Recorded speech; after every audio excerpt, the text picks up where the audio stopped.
Trust the process. Just trust the process. Trust the process. Trust the process.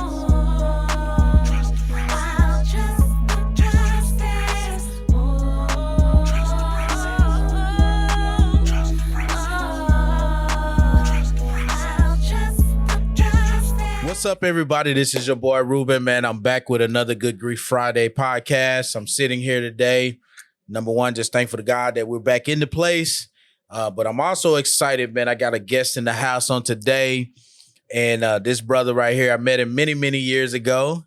Many years ago. I don't want to tell how old he is, but, you know, he's older than me. So we'll call him Big Bro for right now. Yeah, right. But I did meet him many years ago at the St. John Church Unleashed in Grand Prairie. Yes, Brothers hit me up on Facebook and been encouragement to me. And so I just definitely wanted to have him here on the show so we can kind of be an encouragement to the people. So please, you know, as you're tuning in right now, please hit that like button. Please hit that share button. You know, we're trying to get 1,000 likes today. All right. 1,000 likes on today. So without further ado, man, I want to bring in my brother here, Mr. Ken Davis. Many of you may know him as Kenneth Davis or Ken Davis.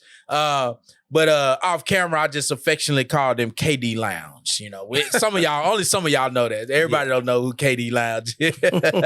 But man, thank you for coming with us tonight, man, and hanging in with us here.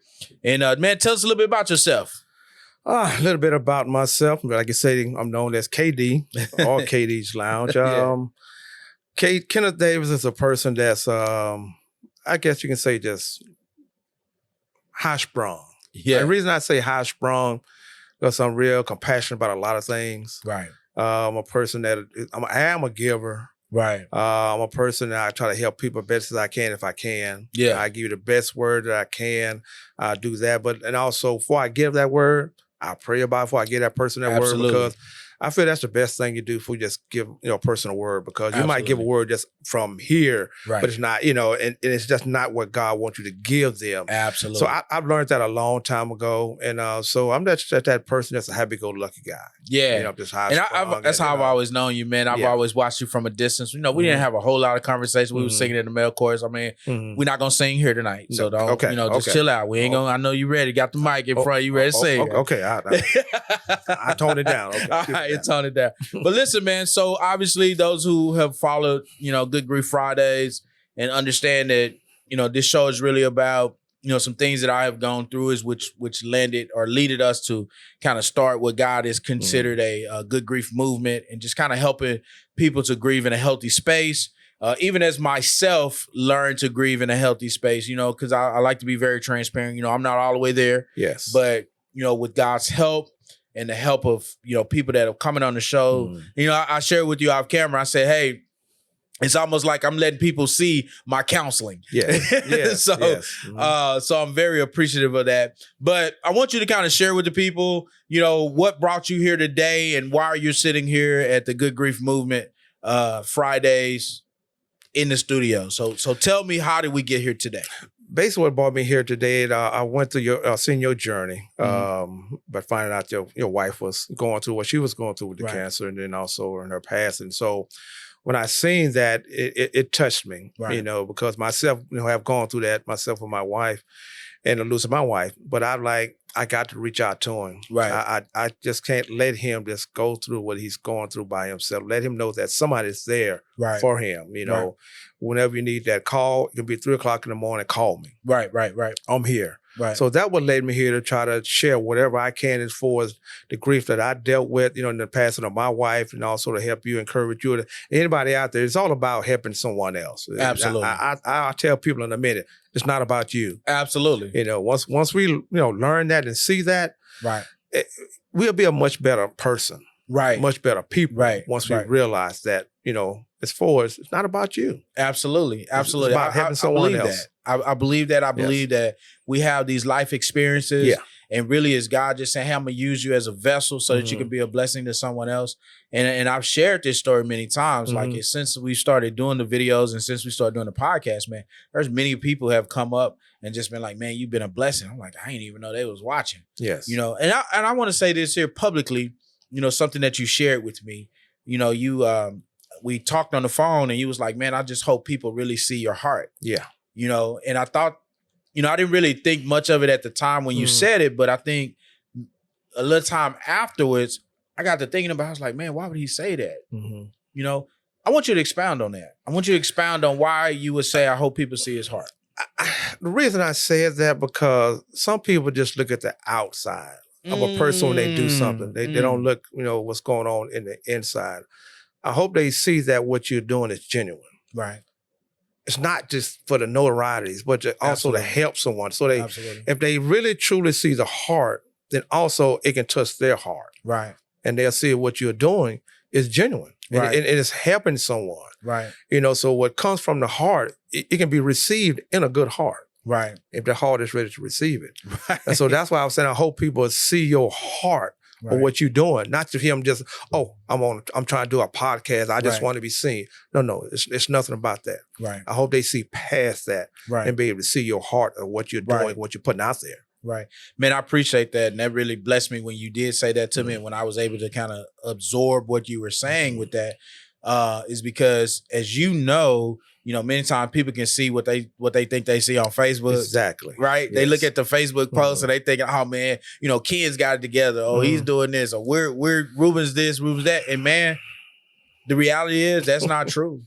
That's not true. No. So, I know that your wife passed away. What year was that? In 2014. 2014. Yes.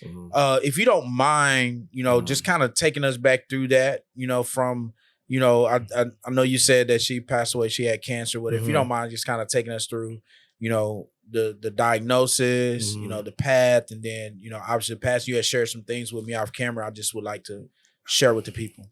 Well, actually, my wife had breast cancer twice. Wow. And so the first time, it was found is in 2009. Okay. We know as far as, and that's why I'm an advocate for women getting their breast checked. I mean, always been, but it got more stronger once my wife. Right. And that's how I was, diagnosed with her breast. Her breast just didn't look right. I examined because I'm a husband, so I can do that. And it just felt different. Right. And so once we went to the doctor, and that's when it was diagnosed that she had breast cancer. Right. So we went through that process. Did it hit? Yes, it hit. That fear kicked in. We like, okay, we got to shake it off. We got to trust God. Right. Right. And so she went through that breast cancer for right at 2 years, 2.5 years. Then it come back. The doctor said you're cancer free. Right. We jumped and shouted. Right. We praised God. Anyhow, either way, when she was going through the first time, we still praised him. Right. And then after a while, when she was cancer-free, was going, back to normal. Then again, the cancer came back. Right. And it came back more aggressively. Right. So once it came back, it was found as far as she had like a little cough. Mm-hmm. It just was a cough that just wasn't right. Right. Then when she went to an ear, nose, and throat doctor, and the doctor said, okay, let's run some tests. Right. And that's when we found out that it hadn't came back. Then also it spread to other parts. Right. Right. Of the body. Yes. Mm-hmm. Wow. And so that happened in the 2014. Well, that happened right around 2012, if I remember correctly. Yeah, okay. It came back. Yes. Mm-hmm. Okay. Mm-hmm. Now you have an interesting dynamic there because you have 2 daughters, right? Yes, I have 2 daughters. All right. Yeah. And I know. So you're trying to manage, your wife health situation. You're trying to manage your house. You're trying to manage your daughters. What was that like? That situation was like basically getting 3 hours of sleep a day. Right. Wow. 3 hours of sleep. Wow. And as far as going to work, calling, checking on her, making sure the girls was good, and then it's just staying awake many nights. Right. So when she sleep, I just making sure that she was fine and comfortable. And then so when I did doze off, and if she moved, I wake up. Right. Because I want to make sure that she was fine. Right. So during that whole process, that was my daily I'd say 3 to 5 hours, most like 3 hours a day. Wow. I was getting sleep. Right. But because I wanted to make sure that my wife was okay. Right. If I need to do all the doctor's appointment, I go to work, I tell them I got to go. Right.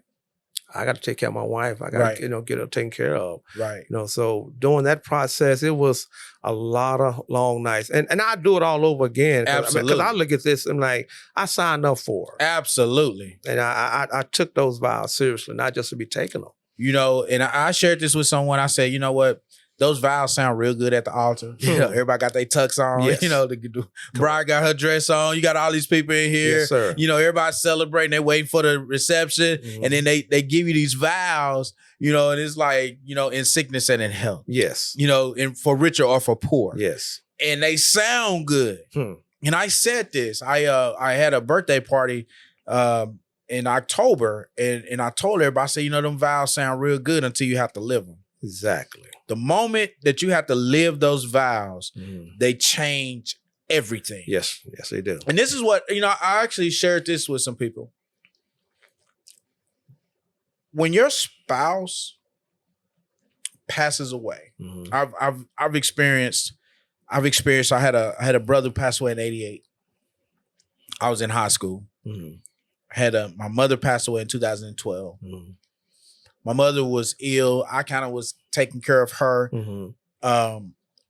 When she passed, it was difficult because I felt like that's the first time in my life I was like, bro, I'm by myself.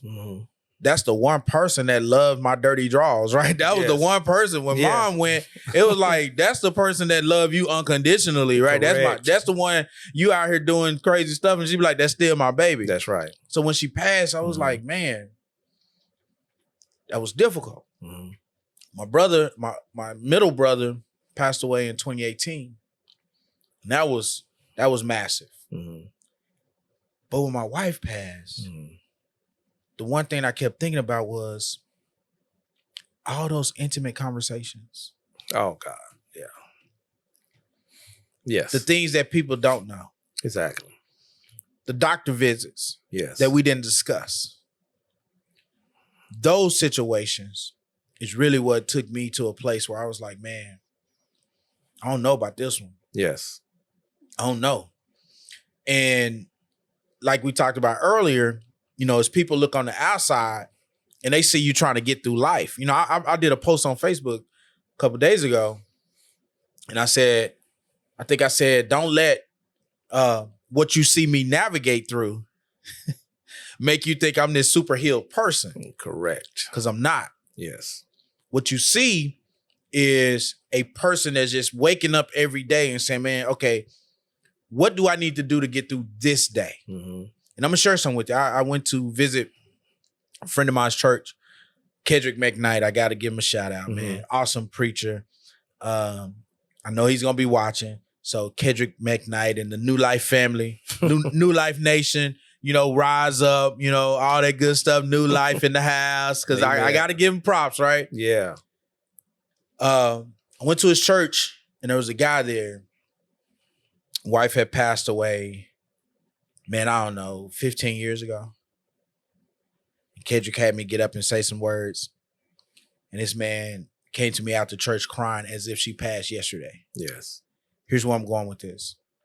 There's been some time since your wife has passed. You know, what do your days look like now?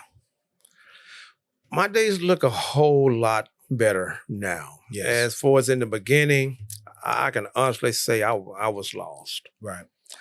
I didn't know what to do, where I was going, and how to do it. But I know I had to try to find a way trying to go through that grieving process because I had two daughters. Right. Wow. I had a 9-year-old at the time and a 13-year-old. Wow. So I'm like, here I am now. I got to raise these young ladies. Right. You know, As a man. Right. Without their mom. You know, and at the same time to kind of keep them together. Right. But at the same time, I'm tore up. Right. I was just so in distress. I cried and cried and cried many days, many nights. Did I break down in front of them some? Yes, I did. But most time I didn't because I didn't want them really, to be honest, to see that. Right. You know, because I didn't want to put them in more distress than what they was already going through. At their age, definitely. At that age. Right. You know, and my youngest daughter, because her plan was, you know, like get baptized on her, you know, her birthday in January. Wow. And her mom passed in November. Wow. And so it was going through all those dynamics and everything as far as having a birthday party, her mom not being there, and I'm just completely lost. But And just to try to deal with that, it was hard. Right. It was hard. I mean, it was many days where I can be transparent with this. It's 2 breakdowns I almost seriously had. Right. And I had to thank God for my brother and my sister for that. Right. You know, because it was one day I didn't know what to do. Right. My mind was blank. Right. I was just pacing my house. And that's why I tell people, you got to keep praying. Right. You got to. You got to. Yeah. Because that small voice said, call Carl. It's one of my older boys that called Carl. Right. And I called him. And he heard it in my voice. He said, hold on. Just hold on. Let me call Kay, which is our older sister. Right. And they got on the phone and just started praying and Right. just got me back. Felt that calmness. I felt that calmness because I Yeah. was lost. I Yes. didn't know what to do. To be honest, I don't know what would have happened that day Right.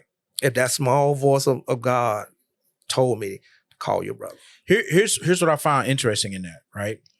Because, as men, our responsibility is to be priest, prophet, and provider, right? Yeah.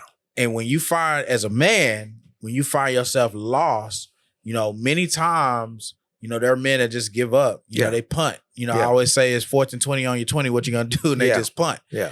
And just to hear you say, you know what, God was still talking to me. Yes. Because this is what I believe, right? I believe God still talks to us. Yes. And in many times, it's almost as if we're in our worst moment. You said it. He uses that small, still voice. Yes. Because he doesn't come to us loud, Mhm. because then he'll be matching our energy. Yes. He not going to match your energy, right? Yes, that's right. He comes to in that small, still voice, and he just say, hey, listen, you know what to do. Mm-hmm. Let me connect you with some people that can help you. And that's one of the things that we talk about on our show is, pray and ask God, who can he connect you with to help you get to the space where you're supposed to be? Mm-hmm.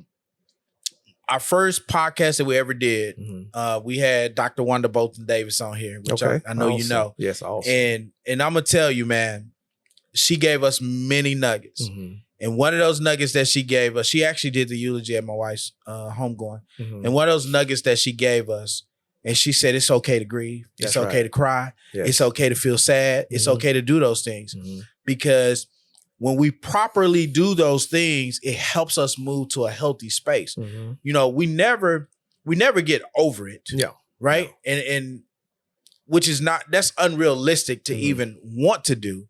What we focus on is just, how do I grieve in a healthy space? And I'm going to tell you, man, I knew some of the stuff that you were doing because you were posting on Facebook, Mm-hmm. but to be in that space where your wife passes away and you have a 9-year-old and a 13-year-old, and then you still trying to grieve on your own. Yes. But you're trying to help them manage life, their grief, their conversations, and their emotions. Man, I'll just take my hats off to you. I'll take my hats. Now I'm gonna do something for you. I told you. So on the show, whenever I have guests on the show, we always have a gift. Okay. Isn't that right, Jordan? All right, Jordan. They can't hear you, Jordan. Say yes. Yeah. So we have a gift that we have for anybody that's on the show. This is a t-shirt. Appreciate and it, this brother. t-shirt says, trust the process. Yes. And I know you shared an interesting revelation. We'll say revelation about this. Yes. But I always try to explain what trust the process is. And as you can see, I got it on the camera here. And it says TRUST, but it has a crooked T, has a crooked R. And what it really is saying here is that many times it's very difficult to trust the process. Yes. If we be honest, I'm all about being transparent. Yeah. It's difficult to just truly trust the process because the process looks unfamiliar. And what you're sharing in your testimony, God put you in a space that was totally unfamiliar, right? How long were you guys married? 20 years. 20 years. Yeah, 20 years that September, and she passed that November. And we was together as far as dating while I was in the military. She was in college right at 25 years. Wow. Yes. Wow. Long time. A lot And of where did y'all meet? You told me earlier. In high school. In high school. In So it was your high high school school. sweetheart. What? Well, you know what? That's kind of funny. It wasn't a high school sweetheart. It was a friend of mine. We was friends. And I asked him, like, who was that girl up there that's sitting in front of us? And he told me, told me her name. I said, yeah, that's that. I said, she's nice. Yeah. And it's kind of funny. We started kind of like I say not really. They just good friends, went to the prom together and things like that. And she's older than me, 2 years older, so you went off to college. And then we still kept in touch, still went out. And then also I went off to the military. And then I just happened to come in, back in town on leave. Yeah. And I seen her sister-in-law. Yeah. I said, where's she at? Yeah. You like, I'm snatching her up today. I said, where's she at? And that's kind of funny. She was supposed to be out with her sister-in-law that night. She said she's supposed to be here, but she's not. She's at home sick. Right. I said, tell her, I'm coming by. Yeah. And she told her, she said, oh, he's not coming by. Yeah. And I went by that night. Yeah. And we was together ever since. Wow. Yes. Man, that's an awesome story right there. Awesome story, man. Well, listen, it's stories like that I enjoy hearing, and I believe that, especially in myself, I look at this, man, God knew what she was going to need 20 years later. Yes. Or 24 years later. And he purposely put you in her life. Yes. For that. I even look at that in myself, and I share with you off camera, that when I was in the 6th grade and my wife was in the 8th grade, so I had a cougar also. That I told my cousin, I said, hey man, I'm gonna marry her. Yeah. I'm gonna marry her. Didn't know what that looked like back then. Well, I actually do know what it looked like. We said he was gonna marry his little girlfriend, and we was gonna buy a big old house. We gonna all live in there together, which is fantasy, right? At its best. And but I felt like what God was putting in the atmosphere in my spirit was that there was gonna come a time that he would need me to be in place, for what was coming up. Yes. And so in reality, what God really did was he charged us with a mission. And somebody called me one day, couple months ago, and he was like, you know what, man, you were charged with a mission. And God said, hey, you have to carry this mission out, right? So in other words, what God was really saying, hey, you just got to trust the process. Yeah. Right? That's right. Trust the process birthed out of Jeremiah 29:11, where it says, for I know the plans I have for you. And he has the plan. And so even 24 years ago, or 24 years of y'all being together, on day one, God knew what the plan was. We didn't, but he knew you were strong enough. So when I look at you, bro, I'm like, that's a strong brother. Yeah. Because tell me a little bit about your daughters. You shared some good news and where they were in life that they are right now. They're doing good now. They had their struggles, on which which I could see that happening. Absolutely. For losing their mom. Went to, sent them to therapy. They went through that. It helped out a lot. Right. It really helped a lot. Say that again. So they therapy. were Finally able to get them into therapy. So it helped a lot. So if you had somebody right now that you want to share a word to, would you tell them to go to therapy? Yes. Yes. Therapy is needed, and especially in the Black community. We, I don't want to tell that person my problems, or they might take my problems and take them there. But no, you need to get it out. You got to get it out. Right. You got to share it. If not, you keep that balled up in you. Right. And I think therapy is going to be a continuous thing for them. Right. At times, not just say, 2 years later, they might like, okay, I want to go, I need to get some more of this out. Right. More, this out of my system. Right. Therapy is important. Right. It really is. I had a good friend tell me and get him in therapy. Right. But I would never forget this.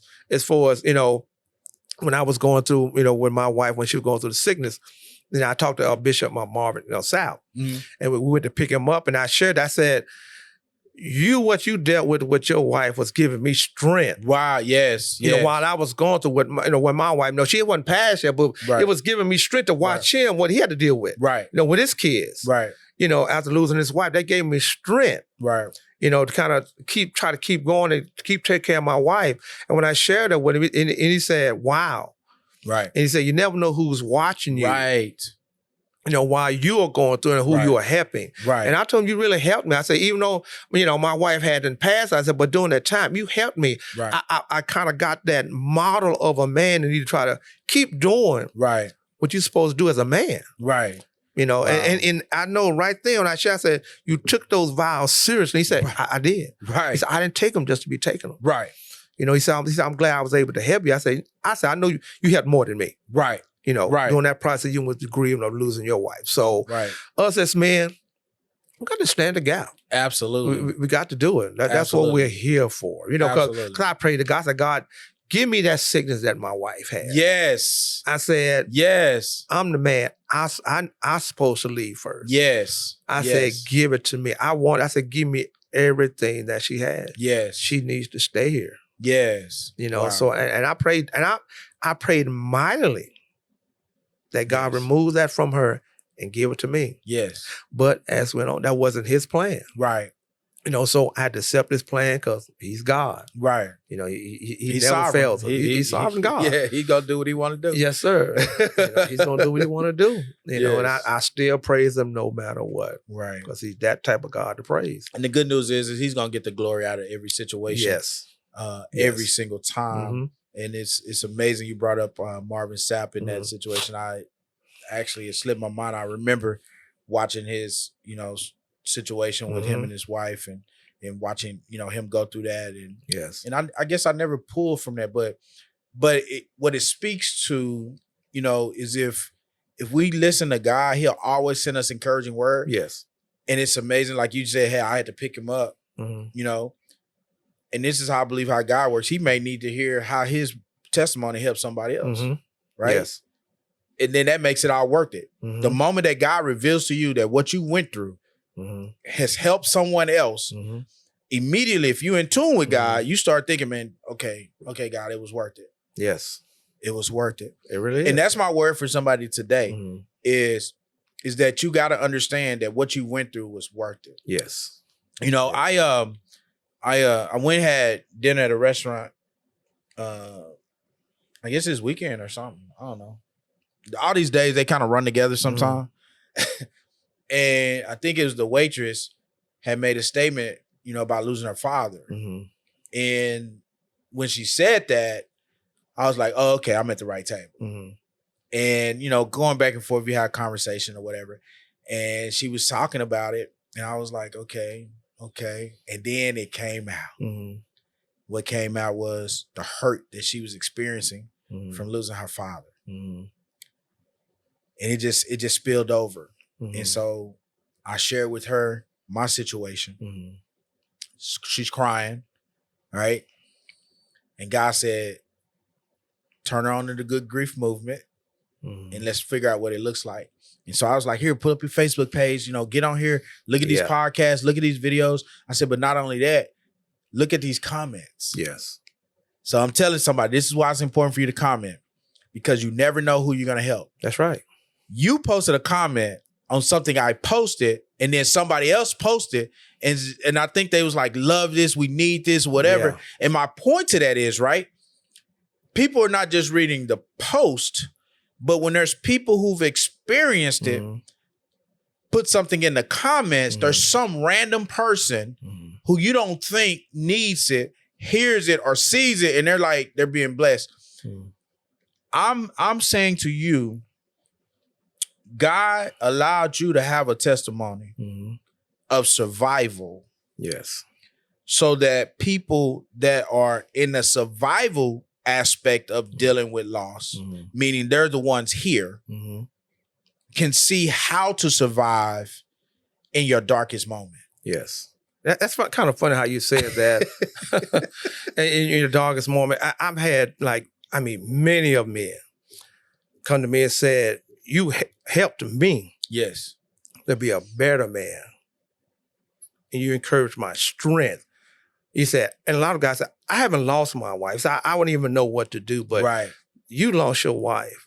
And to see your strength as a man and you raising those two girls, it says unbelievable. And, and most of them said, most men would have walked away. They would have walked away after losing their wife, and then they got to raise these kids. And Pastor Davis, the older elder Pastor Davis, we had that at St. John, he always came, and when he came to me, this man, he was 88 years old, he came to me, you know what? He said, you hoped me. A lot of people know what that hope is. And I'm like, how you, he said, you hoped me, so I see your strength. He said, I see God all in you, and that grief. He said, I know you have those bad days. He said, I know you go through and cry and sob and do all that. He said, but it's the strength that you have from God that keeps you going, helps give me strength. You have helped a lot of men. Right. And I know, and like you said, for my wife when she passed, and on her funeral, I eulogized my wife. Oh, wow. Unexpectedly. Wow. It was unexpectedly. How I just told, and I said, I just want to say a few words. I ended up doing a eulogy. Wow. Wow. And the men in the church after that funeral came to me and basically said the same thing. And one lady came to me and said, Ken, she said, I looked around the church and seen the men's faces like, she said, you had helped Yes. all these men in this church. Yes. Through your strength. Right. In the loss of your wife. Said, Right. God's still working no matter what. Right. What you're going through right now. Right. He said, you're helping people. Right. And I didn't even realize it. Yes. Well, nobody but God. Yes. I'm like, wow. That's all I can say, just wow. Yes. So it was hard, Yes. but at the same time, it was joy. Right. That's the reason I can say that, because I know where she is. Right. And I can say this also. She said, look, it'll be great to be here. Right. Here on earth. Right. She said, but if I don't, Yeah. I'm still good. I'm Yeah. fine. I took that of knowing, but at the same time, oh, Right. babe, I want you here. Right. But at the same time, in the same voice, I still had joy knowing that she was gonna be fine. Good. Yes. She was good. Yeah. So it's kind of weird, people. Kind of weird, but at the same time, it wasn't no condescending. Yes. Yes. So I know it's gonna be some grief if that happened, but at the same time, I know she's fine. Yes. Yes. She's healed. Yes. Wow. So I had to accept it. Right.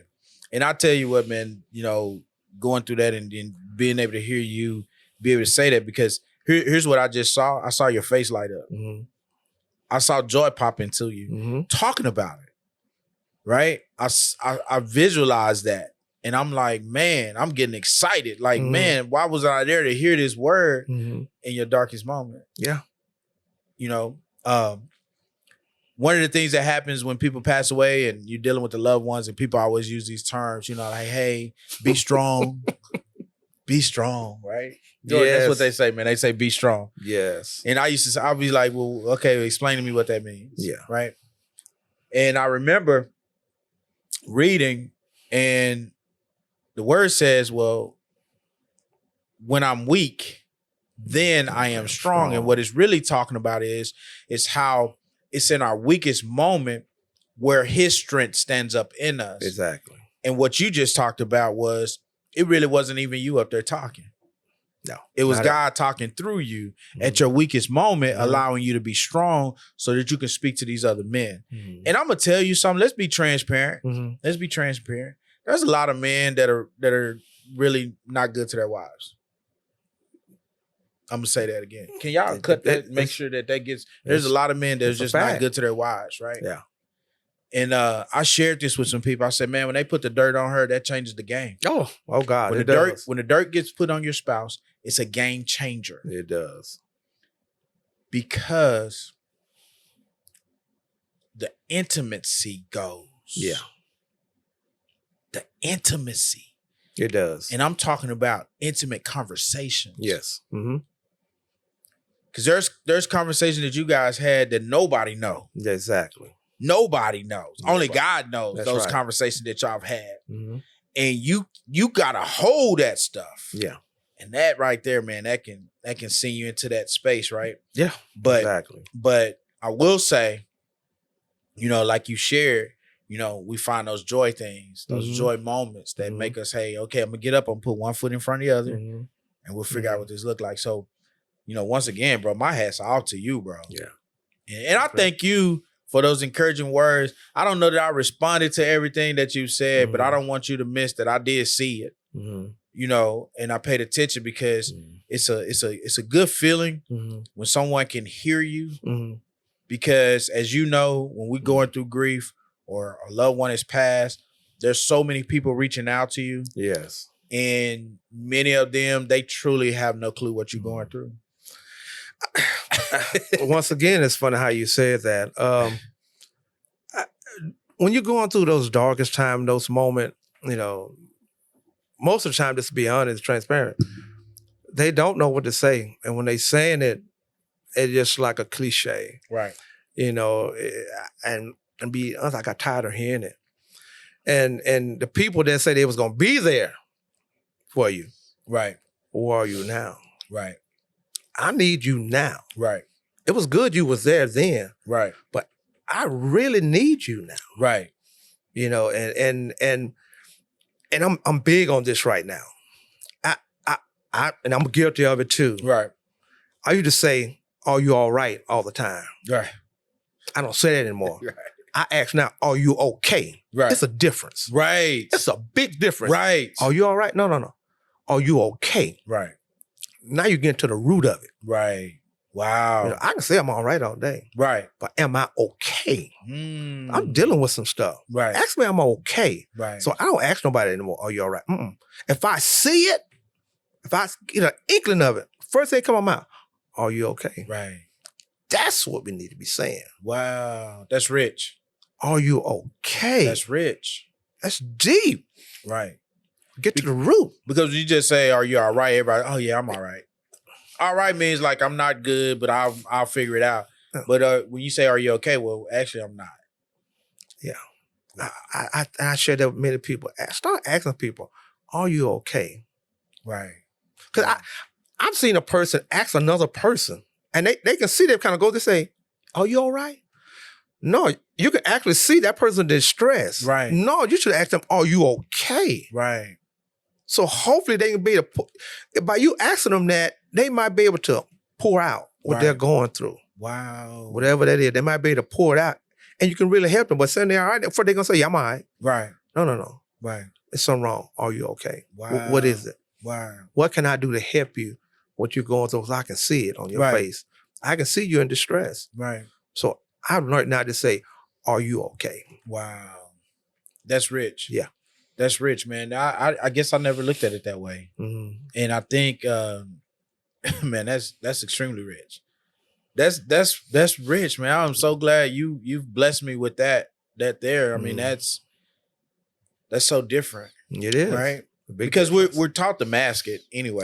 Oh yeah. Right? Oh, We're- yeah. We're taught, especially men, we're taught to hide it. We're taught to, man, get yourself together. Yes. You know, don't cry, don't do this, don't do that. We're taught to do all that stuff. So if you ask me, "Am I all right?" Yeah, I'm all right. Yeah. You know, "How you doing, baby?" "I'm all right." Mm-hmm. You know, "But are you okay?" "Actually, I'm not." Yeah. You know, because think about this. You just said it. Like, if you ask somebody, "Are they okay?" and they're trying to hide, they never say yes. They say, "Oh, I'll be okay." Damn. They'll say, "Oh, I'll be okay." Yes. Or they'll say, "Oh, I'll be all right." In other words, the answer to the question is no, Mm-hmm. I'm not okay. And one of the things that I've learned is some days it's okay to not be okay. That's right. You know, nothing happens without an epiphany. That's right. Or no change happens without an epiphany. Mm-hmm. So if I can just honestly be honest and just say, "Hey, man, I'm not okay today." You know, and I shared this with you on the way. I was like, "Bro, today I don't know what was going on, but this is one of my not okay days." Yes. You know, it was just a difficult day for me today. And they come and they go and they come and they go, but I try to embrace them as they happen because I don't want to miss, you know, whatever experience I'm supposed to experience at that time. But you know, I don't know, man. It's different. You got to, you know, the grieving process. You have to go through it. Right. You know, I know, you know, as far as myself, like, I'm like, I'm a man up the best as I could. Right. But them days hit, I was like putty. Right. I was like mush. Right. Had to get that stuff out. Because if I just let it stay in there, it would have festered longer and longer and longer. And I could have possibly started taking out on my girls, Right. or friends or whatever, because the Right. grief I was going through. Right. So I had to learn to start. I got to get it out. Just kept praying. I got to get this out. I got Right. to get it out. You know, and I never, you know, I haven't shared this with too many people though. I'm gonna be transparent with this. Right. You know, what helped me with the grieving process, believe it or not, was my wife. Wow. That's who helped me with my grieving. Wow. She came to me twice. It's Wow. like we're talking right now. Right. And we were just talking. Right. and I was like, I need you here. I want you here. And then she was just talking, it's going to be okay. You're going to be all right. Right. It's going to be okay. I'm like, but no, I need you here. Right. And she was like, well, I understand. Believe me, I would like to be there, but Right. I have to go home. Right. And that was it. And some time later, she came back. We're talking like this here. She said, you're going to be okay. Right. When that time comes for you to move on, I would love for you to move on. Wow. She said, I'm fine. Right. She said, I get it. She said, think about the things we talked about. Like if I had left or if you had left, Right. that we're going to go through that grief. We're going to cry. We're going to do all that. Wow. But we got to get to that point where we can move on once you get all that out. Right. And she had to do that for me. Like, Right. remember that conversation we had between each other. Like, if you had passed first, I would have went to my grieving and I would have moved on. And same thing here. You have my permission. You're fine. Right. You're going to be fine. You're going to have hard and bad days, Right. but it's okay. Right. She helped me with my grief. That's rich. And she told me, I had to go home. And that was it. Right. And I felt like a ton of rocks off of me. Wow. As for that, a lot of it came off. Right. Still had my days, but a lot of it came off. Right. Because I had it tight. I had it locked up that no, I wasn't going to accept it. Right. And I think that's why she came back that second time. Like, no. Right. You and I can share this too. She's like, our babies. Right.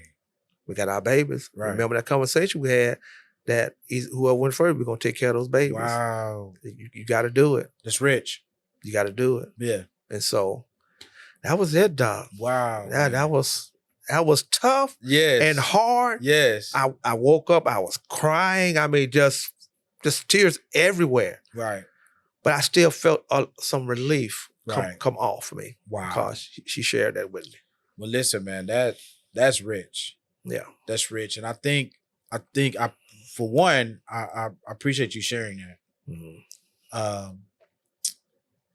Because it takes a lot to even share that story. Yeah, it does. It takes a lot to share it. Because people think you're crazy. Oh, what do you mean she bit? No, this is what really happened. It did. And this is what helped you move from the space you were in to the space where God really and truly wanted you to be. Mm-hmm. And I just believe, God talks to us in ways we can understand. Mm-hmm. And so he set her so that she can give you that release. Yes. Like release from what's holding you bound, what's doing this. So man, Mm-hmm. thank you so much for sharing that. I No really problem. and truly appreciate that. This grief, Mm-hmm. I don't wish it on anybody, but the reality of it is we're gonna all experience it. That we will. I want to share one more thing with you, Rueben, also. And once again, I'm just being transparent. Just like that's all coming out. Let it out. God prepares you. Right. He prepares you for it. Because this company I was working for, and I had this supervisor, and this guy was just hell on wheels. I'm just gonna be honest. This guy I can take my wife to the doctor's appointment. He's calling me, talking stupid, whatever, but it was just crazy. But I still do what I need to do. My 2 hours of sleep, I'm working, take care of them. I did what I need to do. Right. I would never forget it. I got laid off during that time. Wow. My wife's going through what she's going through. Right. That same year, I got laid off that February. I'll never forget it. Right. Got laid off. I'm like, wow. Right. And I came home and I shared it with my wife. And guess what she had said to me? What'd she say? Said, now you can take care of me. Wow. Now, I always took care of her now. Right. I always took care of her. You can guarantee that. I mean, she was good. Right. But she said, now you can take care of me. And as a man, I was like, at first, I was like, hold up. Yeah, what you say? I just lost my job. Right. That little ego on my shoulder, that small voice, like, now you've been taking care of your wife. Right. Now you can really take care of your wife. Now 24/7, 24/7. Right. And I was like, okay. Right. But he prepared me the whole time. Right. And I can be transparent again. Yes. I'm just gonna let it out, and whoever might be going through whatever. I seen the funeral of my wife, Mm. color of the casket, everything. Wow. I seen it all. I'm like, oh, that's just, I'm not, Right. I wasn't going to accept that, Right. Okay, Right.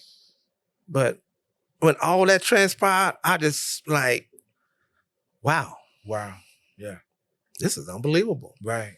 So starting that February, he was preparing me you. at the Yeah. same time for what's about to come. Mm. And I just, once all that took place, and I saw back and said, wow, Right. God, you was preparing me for that, Wow. for all of this. Right.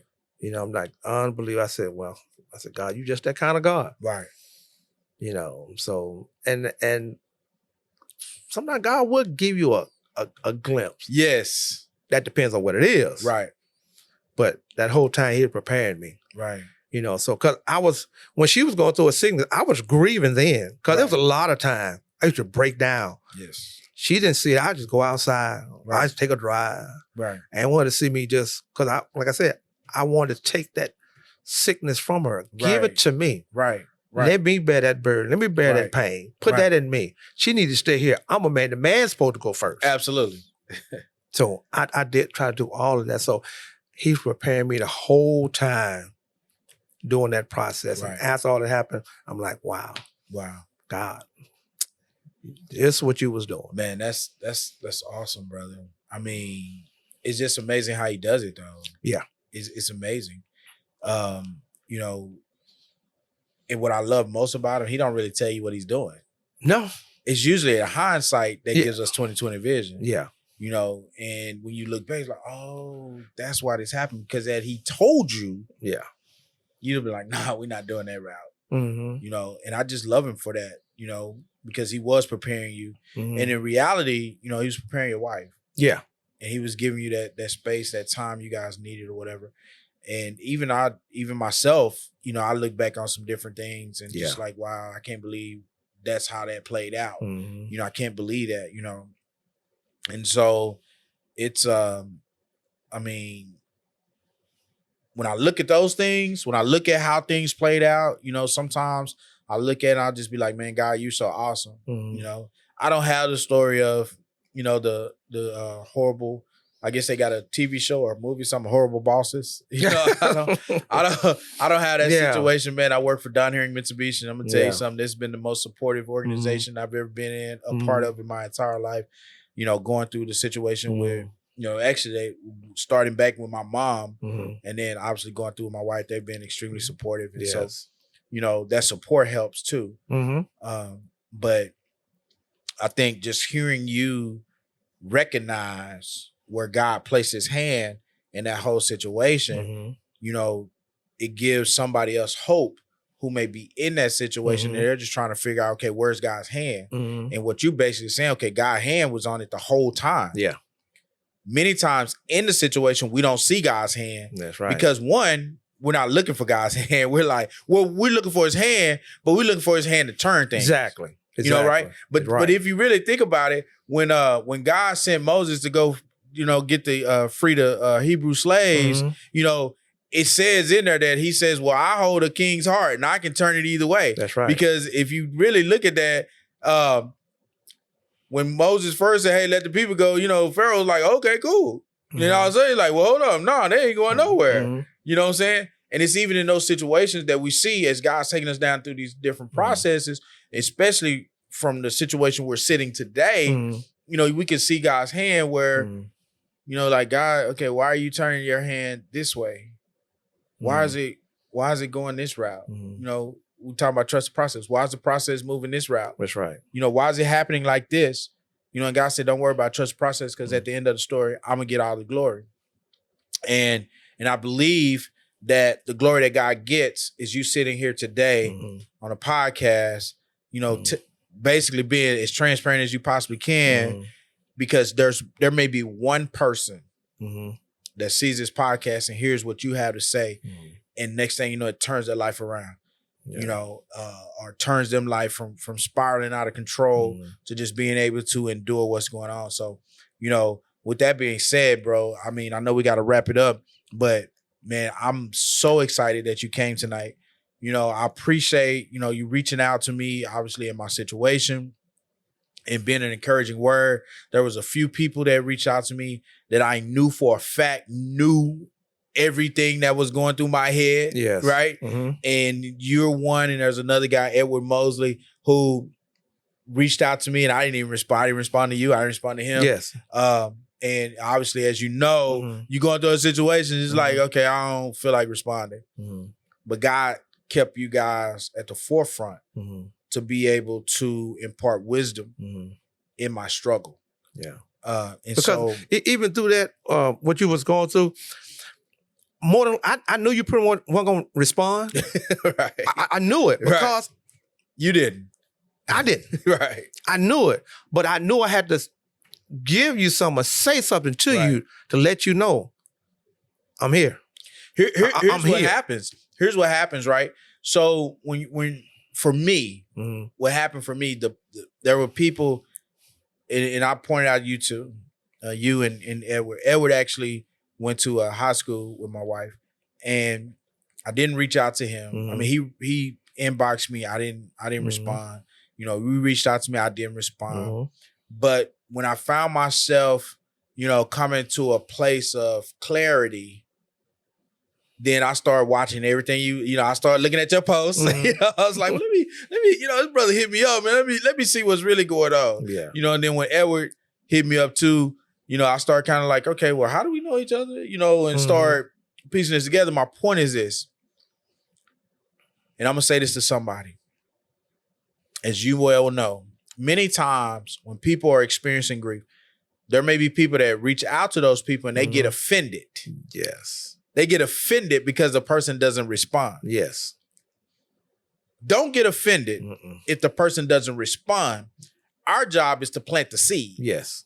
And the seed at the right time will harvest. Yes, it will.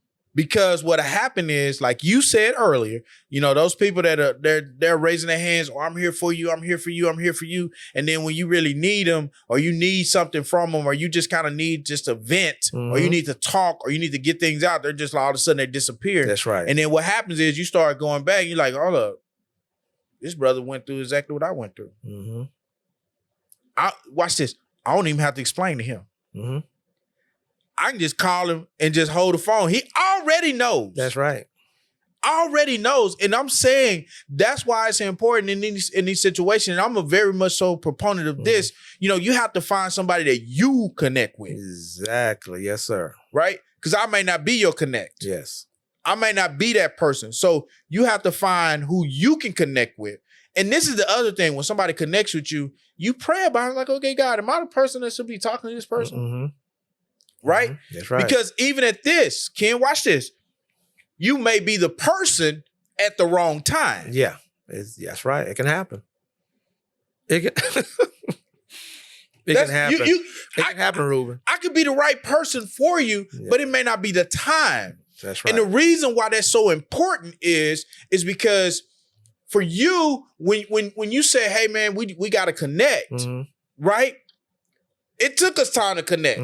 That's right. Right? And then we come in tonight, we have a conversation, and I share some things with you, you share some things with me, and it was like, okay, well, we need to connect now. Yes. Not then. Yes. And those things are important. So anybody watching this, and God has put you in a place to connect with somebody, make sure it's the right time. Yes. Just because you're supposed to connect with them, it's also timing in that connection. That's so true. And so I think that's very, very important. We're gonna wrap this up. Man, it's been awesome with you being here, bro. Let me tell you something, okay? I'm finna put this out here. It's in the public. I'm putting it out here, so everybody gonna see it. I'm gonna have you back on the show anytime. Right? Yes, sir. But it's gonna be a panel discussion when I have you back. So we're gonna have some more people in the house. Awesome. We're gonna do a panel. And we're praying about this. We're praying because we have some ideas that we're gonna do with this. I won't put them out here just yet, but I'm definitely gonna have you in the mix. I think you do an awesome ministry with men and kind of helping men go through this. So I'm gonna just ask you if there's some any parting shots that you can share with someone who may be dealing with this grief in this space right now, that you can share with somebody to kind of give them some motivation to just put one foot in front of the other and move forward, I'm gonna ask you to do that now, and then we'll wrap this up, and then we'll be out of here. What you got? Well, like you have, the trust the process. That's an awesome thing as far as what you put out there. And I encourage someone. I say this to a lot of people: an inch forward, Right. it's better than an inch back. Yes. It might not be a foot, Right. but I'll take that inch any day going forward. So in your grieving process, if it take an inch, take that inch. Right. And just go inch by inch. Take your time. Right. Don't let nobody rush you. Right. And say like, well, you still, yes, I am. Right. Yes, I am. Because I've heard that before. Right. Are you still going through it? Yeah, I'm still going through it. Yeah. So take your time. Anybody that's going through grief, take your time. Yeah. There's nothing wrong with grieving. And you have to get it out. Yes. The longer you keep it there and it festers, it won't be good for you. Because Right. I had to, like I said to myself, I had to get it out. Right. It'll be a big help to you. And like you said, find that connect. Yes. Find that one person or two or whatever Yes. that you can be able to talk to. Yes. That's can understand. Yes. Not only listen, but also understand Yes. what you're going through as far as dealing with your grief. So Yes. keep trusting the process. Put God in there for sure. Yes.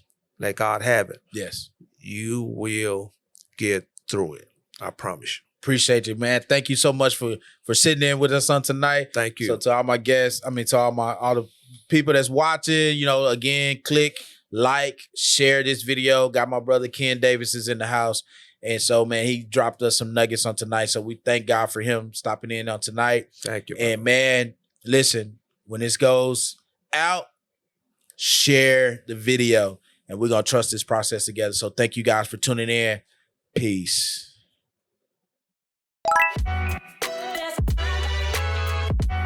Sour Kids Production.